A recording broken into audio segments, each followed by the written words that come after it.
No vídeo passado, vimos que todos pecaram e destituídos estão da glória de Deus. Romanos 3:23. Mas como chegamos até aqui? Como o mal entrou no mundo e por que a redenção era tão necessária? Hoje, vamos voltar um tempo, antes mesmo do Éden, para entender o grande conflito que deu origem à história da redenção. Vamos compreender a Teodiceia, o drama da redenção. Antes do pecado existir na terra, a rebelião começou no céu. Em Isaías, capítulo 14, versículo 12 a 14, embora o texto não fale exatamente a respeito de Satanás, os teólogos, durante os séculos, atribuíram esse texto à personalidade satânica.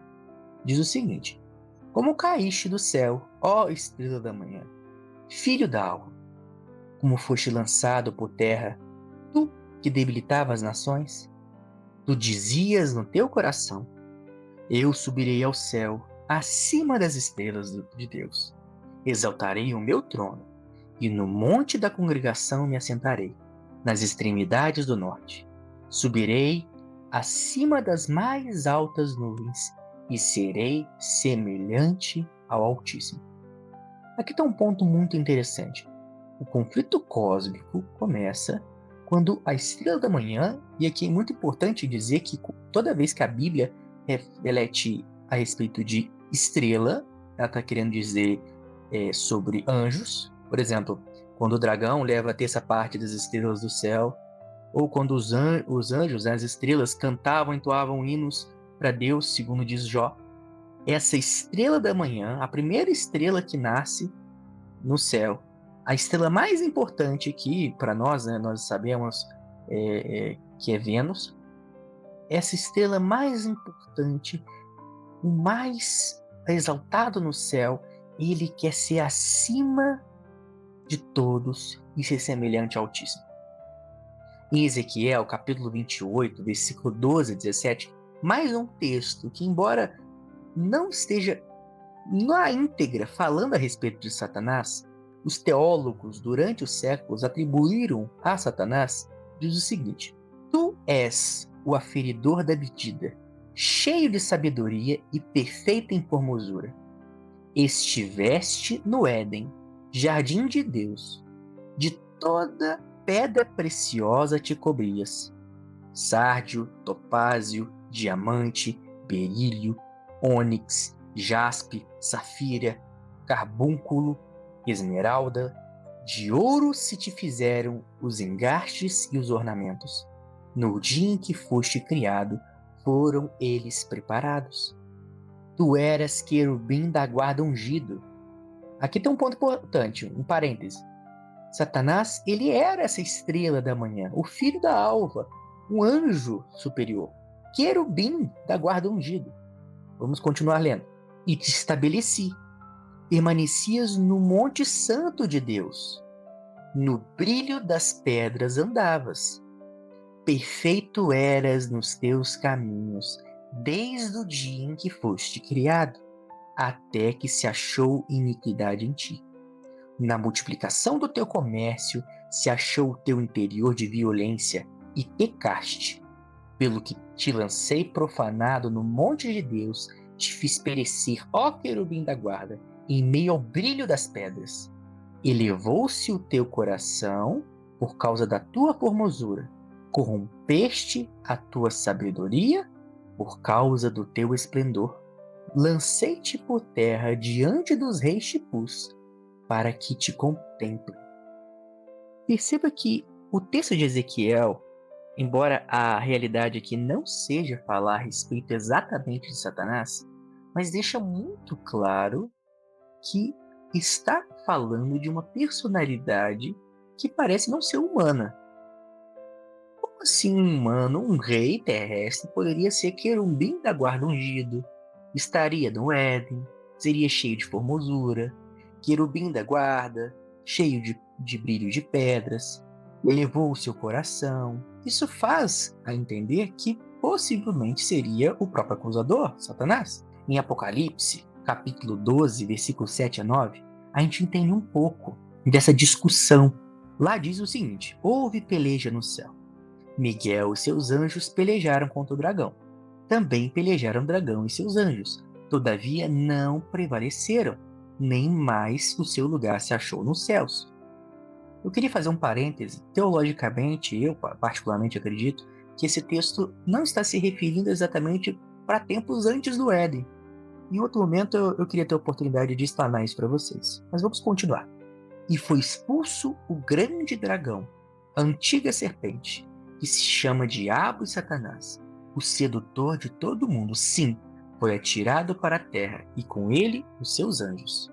Nesse conflito cósmico, o papel de Satanás foi de fato se opor a todo o trabalho que Deus, Cristo e todos os seus servos dele se põem a fazer. Lá em Lucas capítulo 10, versículo 17, diz o seguinte: Então os 72 discípulos se tornaram muito felizes e relataram: Senhor, até os demônios se submetem ao nosso comando em teu nome. Ao que Jesus lhe revelou: Eu vi Satanás caindo do céu como relâmpago. Atentai, eu vos tenho dado autoridade para pisar de serpentes e escorpiões, assim como sobre todo o poder do inimigo, e nada nem ninguém vos fará qualquer mal. Entende?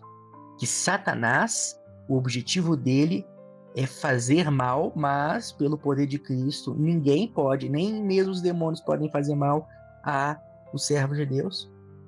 Então o objetivo de Satanás é se atentar a aqueles que fazem a vontade de Deus, ao próprio Deus. O objetivo primordial de Satanás é apenas um, e a Bíblia é muito clara a respeito disso. Em João, capítulo 8, versículo 44, diz o seguinte: Vós tendes por pai ao diabo. Aqui Jesus está falando aos fariseus. E quereis satisfazer os desejos de vosso pai. Ele foi homicida desde o princípio, e não se firmou na verdade, porque não há verdade nele. Quando ele profere mentira, fala do que lhe é próprio, porque é mentiroso e pai da mentira. Como eu já disse, o papel de Satanás é o tempo todo se opor a tudo aquilo que Deus fez. Lá em Gênesis, como já explanado no vídeo anterior, o objetivo de Satanás foi tirar o casal edênico dos caminhos de Deus, fazendo com que eles pecassem. Em Mateus 4, por exemplo, a tentação de Jesus foi um novo momento em que Satanás tentou a mesma coisa, fazer com que Jesus pecasse. Se és filho de Deus, manda que essas pedras se transformem em pães. Ou, por exemplo, quando Satanás diz para que ele olhe o pináculo e fala: tudo isso eu te darei se prostrado me adorares. Veja, Satanás ele tem um objetivo muito forte de se opor a tudo aquilo que é do caráter de Deus. Em 1 Pedro, capítulo 5, versículo 8, Satanás ele é visto como um inimigo ativo. Sede sóbrios e vigilantes. O diabo, vosso adversário, anda em derredor como leão que ruge, procurando alguém para devorar. Em 2 Coríntios, capítulo 11, versículo 3, diz que Satanás engana com astúcia. Diz o seguinte: Mas receio que, assim como o serpente enganou a Eva com astúcia, assim também seja corrompida a vossa mente, e se aparte da simplicidade e pureza devidas a Cristo. Em Tiago, capítulo 1, versículo 13 a 14, fala sobre o processo da tentação. Ninguém, ao ser tentado, diga: sou tentado por Deus, porque Deus não pode ser tentado pelo mal, e ele mesmo a ninguém tenta. Ao contrário, cada um é tentado pela sua própria cobiça, quando está, o atrai e seduz. Entende que o roteiro, a ideia da Teodiceia, o conflito entre o bem e o mal, ele é real. Essa é a parte 1 do vídeo a respeito da Teodiceia.